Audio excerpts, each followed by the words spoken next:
मेरे प्यारे दर्शकगण, श्रोतागण, मैं एडवोकेट के.वी. सिंह आपका स्वागत करता हूं। अब मैं भारतीय नागरिक सुरक्षा संहिता 2023 की धारा 102 के संबंध में विस्तार पूर्वक बताता हूं एवं इसके क्या क्या तत्व हैं ये भी बताता हूं। आप लोग ध्यानपूर्वक सुनें। इसका शाब्दिक प्रावधान, तात्पर्य, कौन कौन सी धाराएं लागू होंगी, ये सभी मैं आपको बताता हूँ। धारा 102 शाब्दिक प्रावधान और संदर्भ। BNSS की धारा 102 इस तरह है कि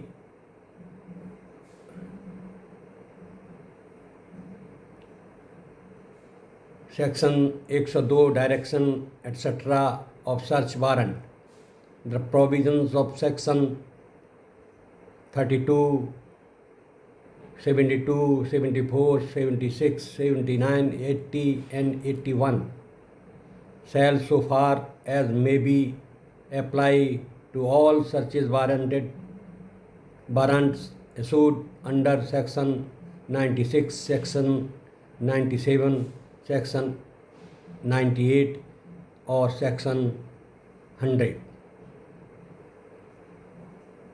धारा 102 तलाशी वारंटों के निर्देश आदि। जो वारंट धारा 96, 97, 98, 100 के अंतर्गत निर्गत होते हैं उन पर जहाँ तक संभव हो धारा 32, 72, 74, 75, 79, 80 तथा 81 प्रावधान लागू होंगे।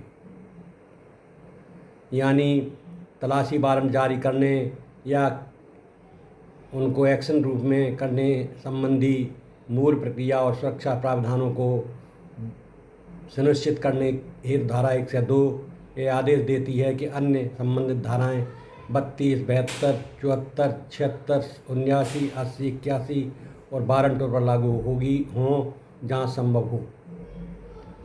इस धारा के माध्यम से BNSS यह सुनिश्चित करना चाहती है कि तलाशी वारंट लागू करते समय कुछ मूल एवं संरक्षित प्रक्रियाएं अनदेखी न हों।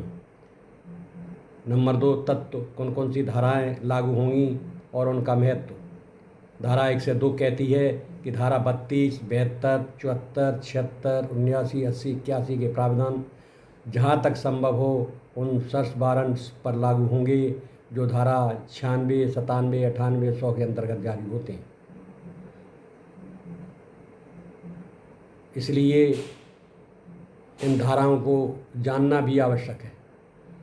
धारा 32 यह संभवतः सामान्य नियम है जो खोज तलाशी सर्च से संबंधित प्रारंभिक प्रावधान देती हो और जो देती हो वो BNSS में। नंबर दूसरी धारा है 72, खोज या जब्ती की सूची लिस्ट तैयार करना। धारा 74, जब्ती की वस्तुओं की सूची की प्रतिदिन देना उस व्यक्ति को जिससे वस्तुएं जब्त की गई। धारा 76, खोज प्रक्रिया के दौरान गोपनीयता, मर्यादा और सम्मान की रक्षा करना। धारा 79, 79, खोज की समयावधि और समय दिन में करना है, रात में, ये इस संबंधी सीमाएं होती हैं।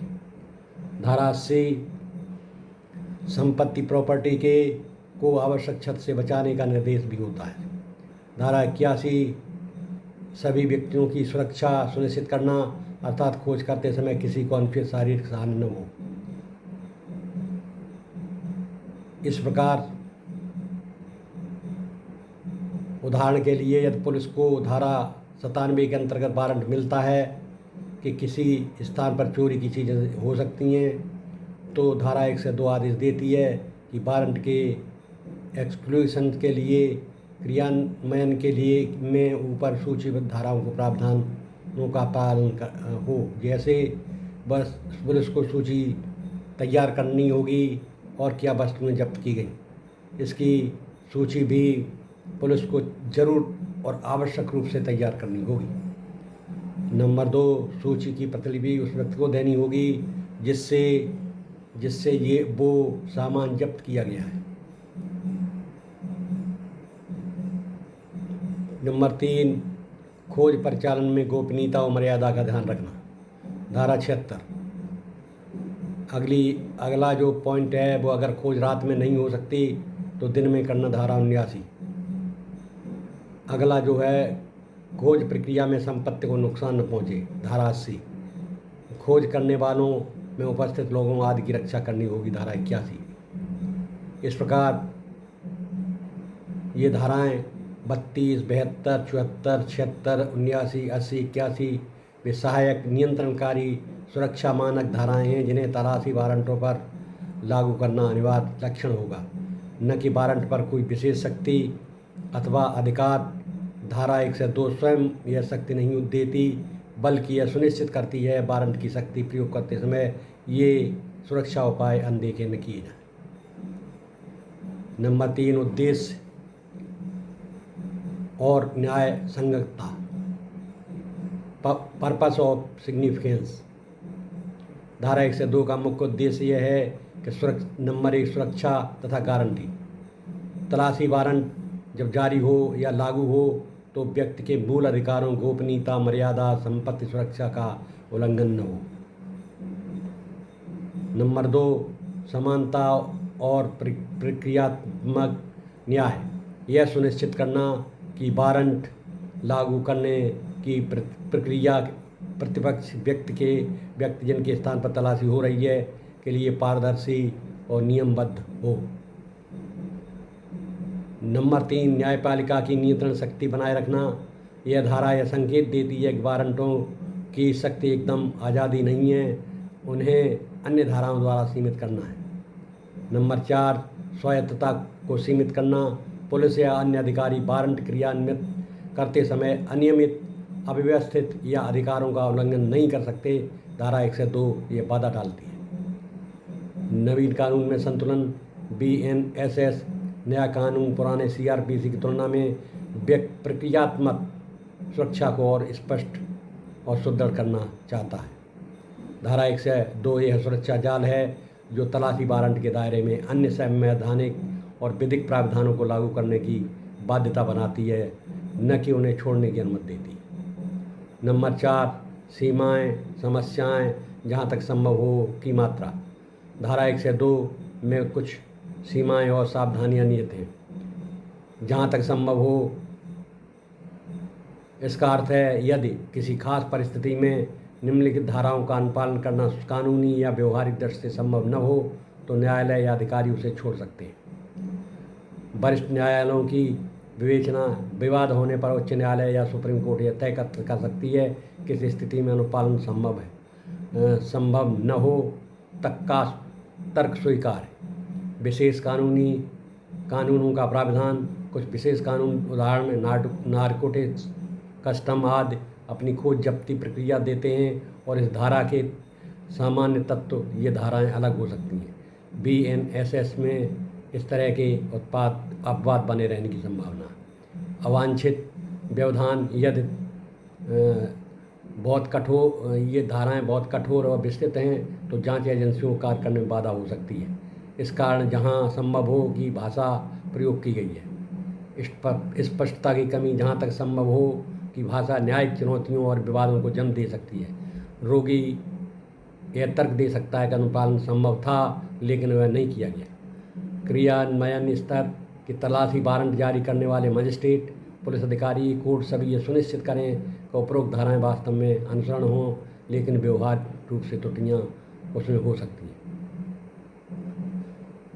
उदाहरण के तौर पे मैं आपको बताता हूँ कि पुलिस को सूचना मिली कि किसी घर में चोरी की कीमती वस्तुएं छुपाई गई हैं तो पुलिस धारा 97 के अंतर्गत सर्च वारंट प्राप्त करती है। अब उस वारंट को लागू करते समय धारा 1 से 2 यह कहती है कि वारंट लागू करते हुए पुलिस को निम्न बातों का ध्यान रखना होगा। सूची बनाना, जो वस्तुएं जब्त हों उसकी लिखित सूची बनाए। धारा 72। नंबर B, प्रतिलिपि देना। उन सूची की प्रतिलिपि घर के मालिक या उस व्यक्ति को देना जिसे वस्तुएं छीन ली गई। धारा 74। सम्मान एवं गोपनीयता। खोज करते समय पुरुषों और महिलाओं की मर्यादा का ध्यान रखना। धारा 76। समय सीमा संभव हो तो दिन में करना। धारा 79। नंबर E, संपत्ति नुकसान से बचाव, खोज करते समय घर का की संपत्ति को न बिगाड़ना। धारा 80 सुरक्षा, समस्त उपस्थित लोगों एवं पुलिस की सुरक्षा ध्यान में रखना। धारा 81 विटनेस, मौजूद संभव हो तो आसपास के सम्मानित निवासियों को गवाह के रूप में बुलाना आदि। अगर पुलिस इन धाराओं में से कुछ अनुपालन में नहीं करती है तो बाद में अदालत में वह वारंट या जब्ती का अवैध ठहराई जा सकती है। इस प्रकार आपने देखा कि धारा 1 से 2 BNSS भारतीय नागरिक सुरक्षा संहिता की धारा बहुत ही महत्वपूर्ण है। ये अभियुक्त को तलाशी वारंट की कार्रवाई करते समय बहुत बड़ी सुरक्षा देती है। कोई भी पुलिस अधिकारी अपनी मनमानी नहीं कर सकता। अगर वो मनमानी करता है पूरी प्रक्रिया ही दोष युक्त हो जाएगी और प्रक्रिया पूरी अवैध ठहराई जाएगी, क्योंकि ऊपर भी कोर्ट बैठे हुए हैं, माननीय हाई कोर्ट, माननीय सुप्रीम कोर्ट, उसमें भी आदमी अपनी कार्रवाई के लिए अपनी बात मनवाने के लिए जा सकता है। अब मैं अगली धारा 103 के संबंध में बताऊंगा। तब तक मुझे आज्ञा दीजिए। धन्यवाद। नमस्कार।